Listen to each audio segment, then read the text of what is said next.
새해 첫날 평창에서 난 가스 폭발 사고로 화상을 입고 치료를 받던 30대 남성이 지난 18일 밤에 숨졌습니다. 사망자가 나오면서 경찰은 이 사고가 중대재해처벌법상 중대시민재해에 해당하는지 검토하고 있습니다. 중대시민재해가 적용되면 강원도의 첫 사례가 됩니다. 유주성 기자입니다. 1월 1일 평창군 용평면 장평리의 한 LP가스 충전소에서 가스가 누출되며 일어난 폭발 사고. 당시 근처에 있던 시민들이 다쳐 3명의 경상자와 2명의 중상자가 나왔습니다. 큰 화상을 입은 중상자 2명은 병원에서 치료를 받아왔는데 지난 18일 30대 남성 1명이 끝내 숨졌습니다.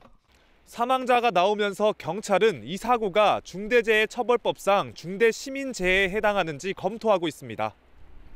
강원도에서 중대시민재해가 적용되는 첫 사례가 될 수 있습니다.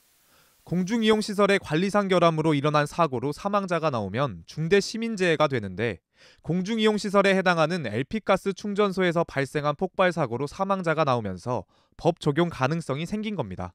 2명 이상이 부상을 했기도 했고 그중에 1명이 사망을 했기 때문에 근데 그 법률에 나오는 안전조치를 취했느냐를 봐야 되고 운영 책임자는 그 안전관리에 대한 여러 조치들을 했느냐를 봐야 되겠죠. 안전관리자를 배치하지 않는 등 업체가 안전관리와 관련한 법을 위반했다는 사실은 이미 드러난 상황. 경찰이 주로 들여다보고 있는 건 LP가스 충전소의 면적입니다. 중처법 시행령에 LP가스 충전소 사업장 면적이 2,000제곱미터 이상인 경우만 공중이용시설로 인정하는 규정이 있기 때문입니다. 사업장 면적만 2,000제곱미터를 넘으면 중대시민재해가 적용될 가능성이 높은데 그렇게 되면 사업주나 경영책임자는 1년 이상의 징역 또는 10억 원 이하의 벌금을 물게 됩니다. 또 관리감독을 게을리한 법인에게는 50억 원 이하의 벌금이 부과됩니다. 손해배상 책임도 커집니다.